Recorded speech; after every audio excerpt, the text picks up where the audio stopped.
Welcome back to this video, grade 12s. In this video series, we're going to take a look at paper 2 of the November 2025 IEB exams for grade 12. So let's start with the first question. We see also there that we need to round off to 2 decimal places, and we'll keep that in mind unless otherwise stated. So for the first question, they give us the Cartesian plane, and then they give us a equation, and they tell us that the angle of theta lies between 90 and 270. So the first thing that I would do is I would go and draw a line down, because we know how these work, and these are x and y parts of the coordinate.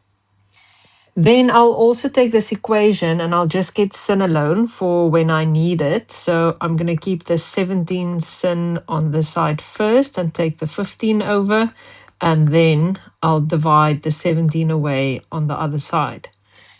Okay, so it says without a calculator, determine the value of tan 180 plus. So the first thing that we need to do here is reduction. So 180 plus is in the third quadrant and tan is positive. So we're going to have tan of theta. And then we also know that tan is y over x, which means we need the x value. We can also see that this is the negative side of the x-axis. So when we do Pythagoras to get the x value, we just got to make sure to choose the negative one. So Pythagoras would be the hypotenuse squared minus the other given side squared. And we say thank you to Pythagoras.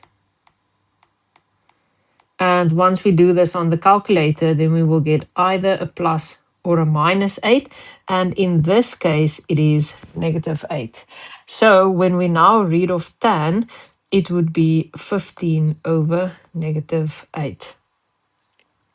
Then the next one is cos of 90 plus. So 90 plus is in the second quadrant and cos is negative. So that means this co-function changes to a negative sin theta. And then we already have sin alone at the top there.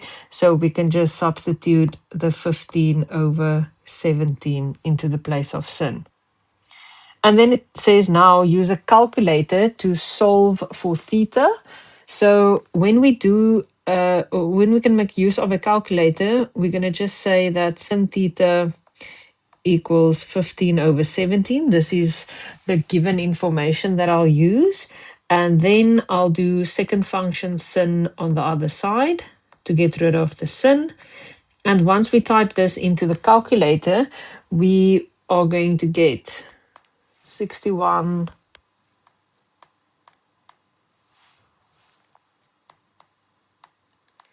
Now, you need to remember that this is your reference angle. They told us at the beginning that theta lies between 90 and 270, so we're not there yet. So to get theta, the acute angle, we would now just say, the obtuse angle, apologies, 180 minus this reference angle. And once we put this into the calculator and we round off to 2 decimal places, we get 118,07.